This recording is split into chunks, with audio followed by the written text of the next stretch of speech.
Warning, the following program is highly controversial and may be offensive to some selected people groups. Listener discretion is advised. And now, the Commander-in-Chief is back. Freedom Friday with Carl Gallups, the Oval Office of Gulf Coast Talk Radio. Well, the Commander-in-Chief is actually at CPAC, the Conservative Political Action Conference, so I guess that makes me, what, the Vice President? No, maybe I'm Alex Haig. Remember that? I'm in charge here. That happened after the assassination attempt on President Reagan in 1981. Carl Gallups out of town at CPAC. He asked me, Mike Bates, to fill in for him on today's edition of Freedom Friday. So here we are, and joining us from Canada, we have Mike Shoesmith on the line. So Mike Shoesmith, welcome once again to Freedom Friday. Hey, Mike Bates, what a great honor to speak to the great one there. Hey, Carl Gallups, well, sounds like he's having a great time over there. I guess it's down there for me. It would be up there for you, I guess. Exactly, yes. He is getting a lot accomplished, too, it sounds like. We spoke at great length last night, and then we had a half hour that we just talked now. The great length last night went into a lot more detail than we were able to get into on the radio. But I'm very optimistic about this. You know, he went to CPAC not with the mission of just watching what was going on. He went with the mission of getting attention from people that can do something and try to expose the truth about Barack Obama and his eligibility. And he has made some progress.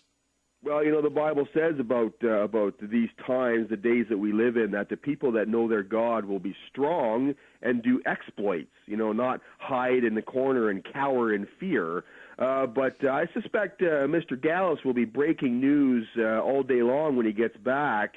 But we've got breaking news out of Rome this week. Unless you've been living under a rock, you know that the Vatican has installed a new leader.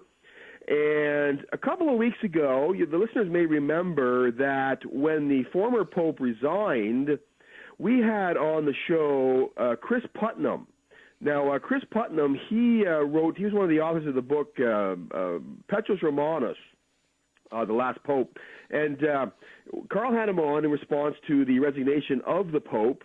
And he essentially said, the book essentially points out, it predicted 2 years ago that this Pope would resign, and it nailed down the date pretty accurately as well. And Chris went on to say that he went on to make a couple of predictions that the Pope that is going to be chosen, there were a couple of contenders that would fulfill the prophecy of Petrus Romanus being the name of the last Pope, the 112th Pope.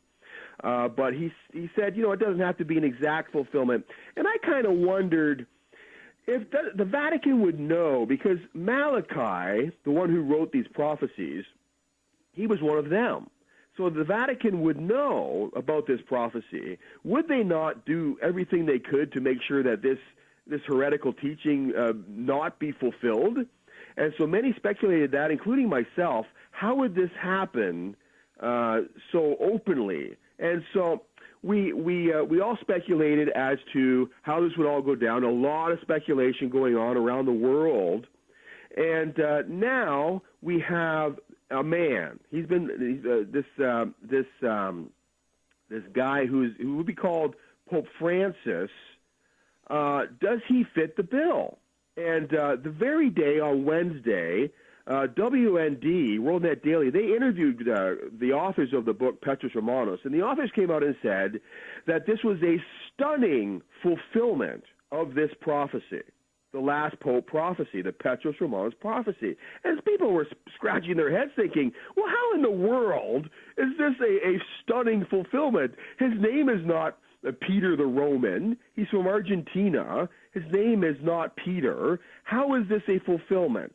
And I thought to myself, I read the article, and they made an awesome case that this is a stunning fulfillment of the prophecy. But I didn't want to just take their word for it. I mean, I'm the executive director of P.P. Simmons. I'm the social networking for Carl Gallups Ministries. I am accountable to tens of thousands of people. I've got to research this for myself.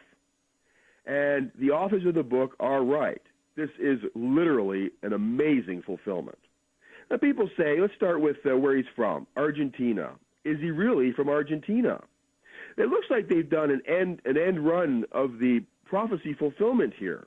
It may have been fulfilled even under the noses of the cardinals, and I'll get to that in a second. But really, this guy is actually from, he lived in Argentina, but his parents are both from Rome. He is a Roman, perhaps not by birth, but he is a Roman by blood. This man is a Roman. He's Italian. Right. He was born in Buenos Aires, but he was born in Buenos Aires, but his parents are both full-blooded Italian. They are Italians. And he's chosen the name of Francis. He's chosen the name of Francis, the namesake, Francis of Assisi, right? Right. Francis of Assisi was Italian. But not only that, now this gets deeper and deeper as we dig into this here. St. Francis of Assisi was born Francesco di Pietro di Bernardone. Now, what does Pietro mean in English? Peter.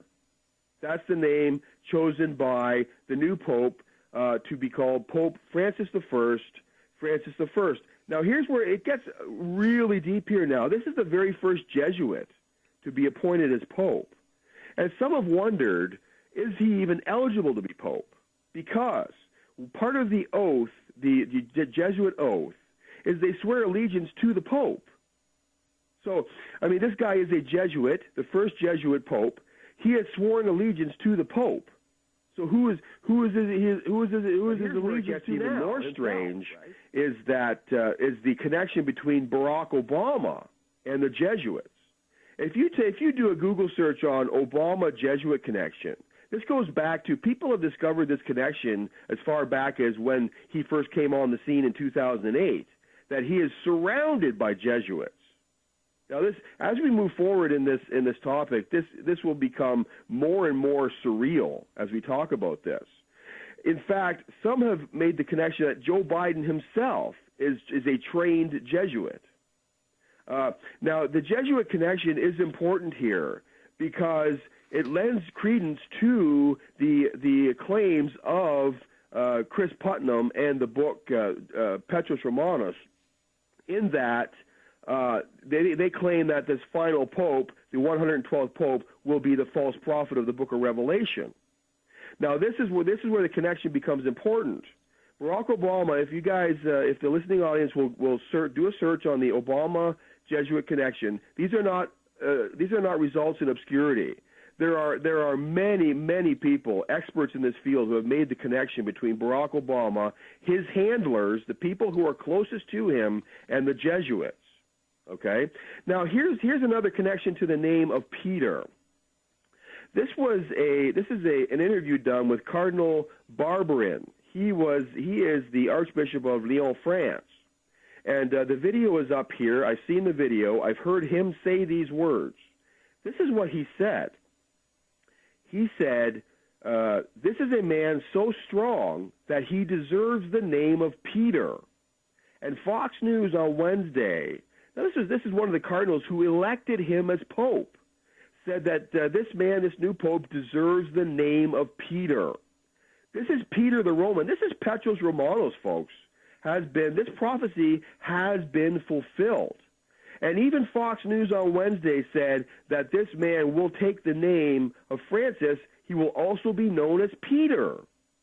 This prophecy has been fulfilled. Now, are we looking at the false prophet here? Are we talking about the actual fulfillment of the Book of Revelation's false prophet connection to Antichrist Obama? Well, I've dug up some stuff on this, on the connection between this Pope, the false prophet, the Antichrist, and Obama, that I think the listeners will be very interested in hearing. And I don't know, perhaps we should tackle that in the after the break. What do you think?